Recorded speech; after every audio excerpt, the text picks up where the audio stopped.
नमस्कार दोस्तों, आप देख रहे हैं नमो भारत न्यूज। मैं हूं तुल शुक्ला। दोस्तों, आज के समय में भारत एशिया के अंदर सबसे ज्यादा ताकतवर देशों में से एक है। फिर चाहे वो टेक्नोलॉजी के मामले में हो या फिर इंफ्रास्ट्रक्चर के मामले में हो या फिर सेना के मामले में, आज बड़े बड़े देश भारत को एक उदाहरण के तौर पर इस्तेमाल करते हैं और कई देश तो भारत से प्रेरणा भी लेते हैं कि जिस प्रकार से भारत ने पिछले 7 सालों में विकास किया, पिछले 70 सालों में नहीं हो पाया, वो मोदी सरकार ने मात्र 7 सालों में करके दिखाया। और अभी भी लगातार मोदी सरकार सेना को और मजबूत करने के लिए लगातार कदम भी उठा रही है। जो मांग सेना ने 13 साल 15 साल पहले किए थे, वो अब जाकर मोदी सरकार के कार्यकाल में पूरे हुए। वहीं दूसरी तरफ कांग्रेस ने सेना के नाम पर सिर्फ घोटाले किए, जिस वजह से आतंकियों के पास भी सेना से ज्यादा आधुनिक हथियार पाए जाते थे। लेकिन मोदी सरकार में तेजी से बड़े फैसले लिए जा रहे हैं। साल 2018 में इतने सालों के बाद देश की सेना को आधुनिक तकनीक से लैस और घातक राइफल सेना को मिलने की प्रक्रिया शुरू हुई। उससे पहले जवानों को मिलने वाले भत्ते को दुगना कर दिया गया। उसके बाद सेना के लिए बुलेट प्रूफ जैकेट्स भी प्रदान किए गए थे। नौसेना को लेटेस्ट पनडुब्बियां मिल रही हैं। वायुसेना के पास पिछले कुछ महीनों में राफेल जैसे लड़ाकू विमान भी अब भारत के पास पहुंच चुके हैं। तो वहीं जल्द ही रूस के S-400 मिसाइल सिस्टम भी भारत को मिलने वाले हैं। तो वहीं अब एक बार फिर मोदी सरकार ने सेना के लिए बेहद ही शानदार कदम उठाया है। इस शानदार फैसले के साथ ही सेना का लंबा इंतजार अब खत्म हो चुका है। अब आखिर क्या है ये पूरा मामला, उसको समझने के लिए आप इस वीडियो को पूरा अंत तक देखते रहिए और साथ ही इस वीडियो को आप ज्यादा से ज्यादा शेयर करना मत भूलिएगा। दोस्तों, साल 2015 में CAG की रिपोर्ट से पता चला था कि पिछली सरकारों की कारस्तानियों के चलते देश के पास केवल 15 दिन के युद्ध के लिए ही असला बारूद बचा था। वो बेहद पुराने थे, जिससे चीन पाक तो छोड़िए आतंकियों से भी ठीक से नहीं लड़ा जा सकता था। मगर इसके बाद मोदी जी ने ताबड़तोड़ एक्शन लिए, सेना को आपातकाल में हथियार खरीदने के लिए स्वतंत्र किया। इसी कदम में अब देश में ऑर्डिनेंस फैक्ट्रियों को लेकर केंद्र सरकार की ओर से एक बड़ा फैसला लिया गया है। बुधवार को सरकार ने नीतिगत सुधार की ओर बड़ा कदम उठाते हुए लगभग 200 साल पुराने आयुध निर्माण बोर्ड OFB या फिर यूं कहें कि ऑर्डिनेंस फैक्ट्री बोर्ड के पुनर्गठन के लंबित प्रस्ताव को मंजूरी दे दी है, जिसके तहत 41 ऑर्डिनेंस फैक्ट्रियों को 7 अलग अलग कॉर्पोरेट कंपनियों में बदलने का फैसला किया गया है ताकि काम में जवाबदेही बढ़ सके।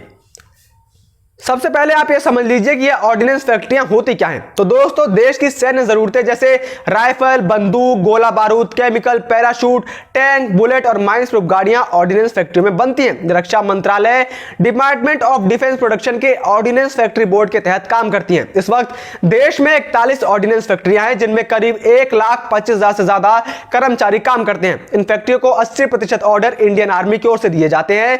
बाकी 20% ऑर्डर गृह मंत्रालय के तहत आने वाले अर्धसैनिक बलों और राज्यों की पुलिस की ओर से मिलते हैं। कई उत्पादों को विदेशों में भी एक्सपोर्ट किया जाता है। ऑर्डिनेंस फैक्ट्रियां देश की रक्षा संबंधी जरूरतें पूरा करती हैं। अक्सर वॉर रिजर्व टर्म का इस्तेमाल भी ऑर्डिनेंस फैक्ट्रियों के लिए ही किया जाता है, जिसका अब पुनर्गठन किया जा रहा है। जानकारी के मुताबिक ऑर्डिनेंस कंपनियों में कार्यरत तकरीबन 70,000 कर्मचारियों को कॉर्पोरेट कंपनियों में समायोजित किया जाएगा। बुधवार को PM नरेंद्र मोदी की अध्यक्षता में हुई इस बैठक में रक्षा मंत्री राजनाथ सिंह ने कहा कि 70,000 कर्मचारियों की सेवा शर्तों में कोई भी बदलाव नहीं होगा। उन्होंने कहा कि यह एक बड़ा निर्णय है जो भारत की राष्ट्रीय सुरक्षा आवश्यकताओं को पूरा करेगा। यह रक्षा उत्पादन के हमारे लक्ष्यों को प्राप्त करने में भी मदद करेगा। वहीं कर्मचारियों की सेवा शर्तों में कोई भी बदलाव नहीं होगा। वहीं अधिकारियों ने बताया है कि 7 संस्थाओं में से हर एक संस्था किसी भी अन्य रक्षा क्षेत्र के सार्वजनिक उपक्रम DPSU की तरह ही होगी। उन्होंने कहा कि सुधार प्रक्रिया को PM मोदी के रक्षा क्षेत्र में आत्मनिर्भरता के दृष्टिकोण के तहत लागू किया जा रहा है। उन्होंने बताया कि इन 7 इकाइयों में गोला बारूद और विस्फोटक समूह, वाहन समूह, हथियार और उपकरण समूह, सैनिक सहायता सामग्री समूह, सहायक समूह, ऑप्टो इलेक्ट्रॉनिक समूह और पैराशूट समूह शामिल होंगे।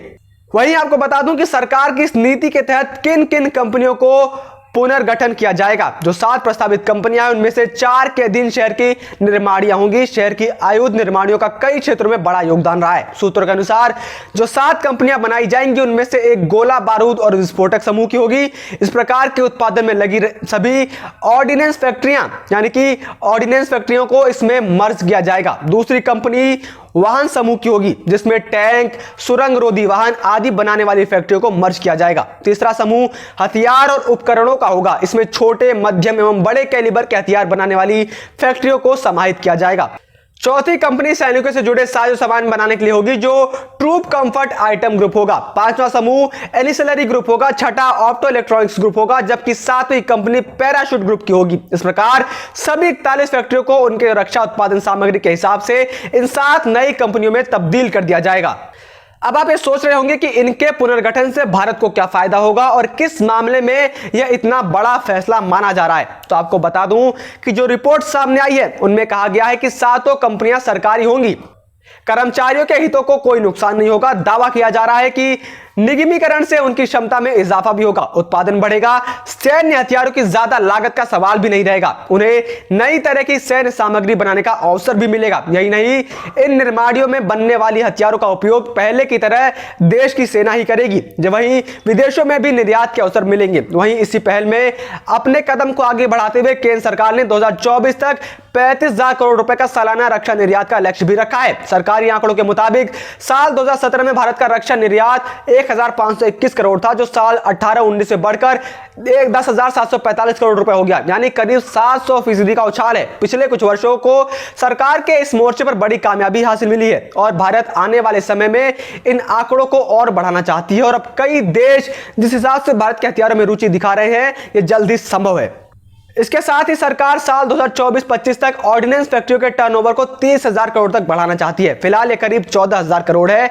कॉर्पोरेट कंपनियों में बदलने की वजह से ऑर्डिनेंस फैक्ट्रियों पर कमाई करने का दबाव होगा। उन्हें बाकी पीएसयू की तरह ही अपने संसाधन जुटाने होंगे और मौजूदा व्यवस्था में ऐसा नहीं है। फिलहाल ऑर्डिनेंस फैक्ट्री बोर्ड यानी कि OFB रक्षा मंत्रालय के डिफेंस प्रोडक्शन डिपार्टमेंट के तहत काम करता है, इसलिए बजट और खर्च संबंधी सभी जरूरतें सरकार पूरा करती है। लेकिन इस फैसले से न सिर्फ रक्षा मंत्रालय का बजट भी बढ़ेगा, साथ ही कमाई के साथ साथ नए अवसर भी मिलेंगे, जिसमें देश की सुरक्षा तंत्र और तेजी से विकास कर पाएगा और यह क्षेत्र आत्मनिर्भर भी हो पाएगा। आपको बता दूं कि आत्मनिर्भर भारत प्रधानमंत्री मोदी का ही एक सपना है, जिसके लिए वो लगातार काम कर रहे हैं और इसी आत्मनिर्भर भारत के चलते ही देश को रक्षा के साजो सामान के मामले में आत्मनिर्भर बनाने की तरफ एक बड़ा कदम है, जिसमें भारत की आंतरिक सुरक्षा बढ़ सकेगी। वरना विदेशी हथियारों पर कब तक भरोसा किया जा सकता है। तभी तो भारत में ही अब तेजस से भी घातक विमान बनाने की तैयारियां भी शुरू कर चुकी है, जो तेजस का अपडेटेड वर्जन होगा। भारतीय रक्षा मंत्रालय ने पिछले साल अगस्त में 101 आइटमों की पहली सूची जारी की थी,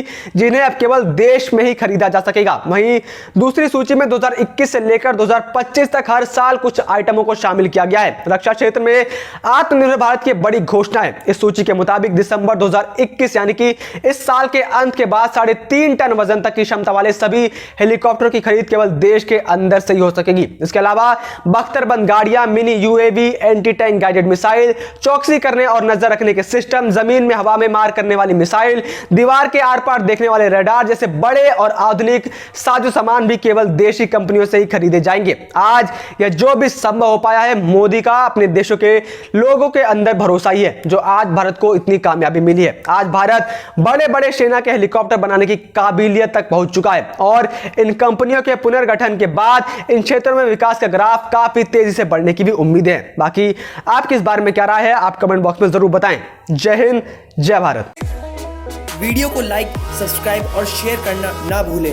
अपने विचारों को कमेंट बॉक्स में लिखकर हम तक जरूर पहुंचाइए।